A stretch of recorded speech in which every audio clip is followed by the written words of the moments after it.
Here is the non-spoiler review of the film Maharaj Telugu డబ్బుడు movie. ఇంకా ఈ movie అనేది థియేటర్లో రిలీజ్ అవ్వలేదు, చాలా గొడవలు అయిందంట. బహుశా గొడవలు అయినందువల్లనే ఓటీటీలోకి వచ్చిందేమో అని నేను అనుకుంటున్నాను. నెట్ఫ్లిక్స్లో గురువారం నుంచి స్ట్రీమ్ అవుతుందని నాకు ఈరోజే తెలిసింది. ఈ సినిమా పెద్ద వివాదాస్పదమే అయ్యింది నిజాలు నిర్భయంగా చెప్పడం వల్ల. ఇంకా ఈ మూవీలో వచ్చేసి యాక్టింగ్ చేసిన వాళ్ళు జునైద్ ఖాన్, అమీర్ ఖాన్ కొడుకు చేశారు ఇందులో యాక్టింగ్. ఇంకా జైదీప్ అగల్వాత్ అనే మగరాజ్ పాత్రను పోషించారు. జునైద్ ఖాన్ అనేవారు కర్ణన్ దాస్ అనే ముఖ్య పాత్రలు పోషించిన ఈ సినిమా నెట్ఫ్లిక్స్లో గురువారం వచ్చింది. నాకు ఈరోజు తెలిసింది కాబట్టి చూడడం జరిగింది. మొన్న గురువారం శుక్రవారం వచ్చినట్టుంది, కరెక్ట్గా తెలియదు నాకు కూడా. ఇంకా ఈ మూవీ నెట్ఫ్లిక్స్లో ఉంది. ఇంకా ఈ మూవీ చూసిన తర్వాత నాకు ఎలా అనిపించింది అనేది తెలుసుకునే లోపు మా కంటెంట్ నచ్చితే లైక్ చేయండి, షేర్ చేయండి, సబ్స్క్రైబ్ చేసి పక్కన ఉన్న గంట సింబల్ క్లిక్ చేసి మా ఛానల్ సపోర్ట్ చేయగలరు. ఇంక రివ్యూలోకి వెళ్ళిపోదాం. ఇంక ఈ మూవీ చూసిన తర్వాత ఏమో నచ్చింది భయ్య. ఒక మగరాజ్ అనే అతను ఒక గురువు కింద ఉంటారు. తనే దేవుడు అని అందరూ నమ్ముతూ ఉంటారు. ఆ నమ్మకంతో భక్తులను వాడుకుంటూ ఉంటారు. అందులో ఆడవాళ్ళని అదే పేరుతో హిందూ సాంప్రదాయం అనే పేరుతో మానభంగం చేస్తూ ఉంటారు. మన హీరో ఒక అమ్మాయిని ప్రేమిస్తాడు. ఆ అమ్మాయి ఏమో శాలిని పాండే చనిపోద్ది. అసలు ఏమైంది, ఇంకప్పటి నుంచి ఆ మగరాజుకి తిరుగుబాటు చేస్తూ ఉంటాడు. అసలు ఏమైంది ఏంటి, శాలిని పాండే ఎందుకు చనిపోయింది అనేది మెయిన్ స్టోరీ.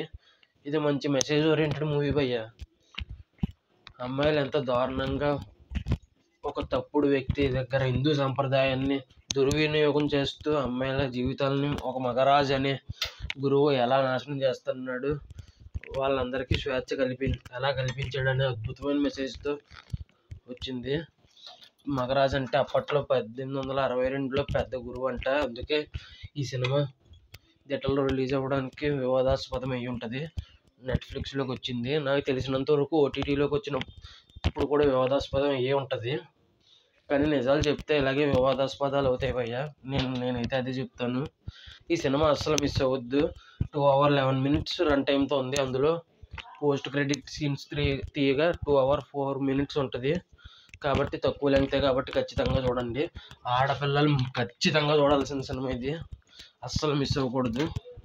మగవాళ్ళు కూడా చూడాల్సిన సినిమా, అందరూ చూడాల్సిన సినిమా ఇది, అస్సలు మిస్ అవ్వద్దు. ఈ సినిమా నుంచి లాస్ట్ వరకు అమీర్ ఖాన్ కొడుకు ఫస్ట్ ఫిలిం అనుకుంటే ఇది. చాలా యాక్టింగ్ చాలా అద్భుతంగా చేశారు. జైదీప్ అగల్వాత్ చాలా పెద్ద యాక్టర్. ఆ యాక్టర్తో పోటీగా చేశారంటే మామూలు విషయం కాదు. ఇంకా శాలిని పాండే కొంతసేపే ఉంటుంది. ఇంకా శార్వారి అనే ఆవిడ కూడా కొద్దిగా ఎక్కువసేపే ఉంటుంది. ఆవిడ కూడా హిందీలో హీరోయిన్. ఇంకా ఈ మూవీ వచ్చేసి కొద్దిగా స్లో నెరేషన్గా ఉంటుంది. దాన్ని దృష్టిలో ఉంచుకుని నేను 4.3 అయితే రేటింగ్ ఇస్తున్నాను నేను. మీరు కనుక ఈ సినిమా చూస్తుంటే మీకు ఎలా అనిపించిందో కింద కామెంట్ చేయగలరు. ఎంతమందికి ఈ సినిమా వచ్చినట్టు తెలుసో వాళ్ళు కూడా కామెంట్ చేయండి కింద. ఇక అంతేనండి ఈ వీడియో. మీకు ఈ వీడియో నచ్చితే లైక్ చేయండి, షేర్ చేయండి, సబ్స్క్రైబ్ చేసి పక్కనే ఉన్న గంట సింబల్ క్లిక్ చేసి మా ఛానల్ సపోర్ట్ చేయగలరు. ఈ వీడియో చూసినందుకు ధన్యవాదాలు. Thanks for watching. జై Hind. Signing off. Bye bye.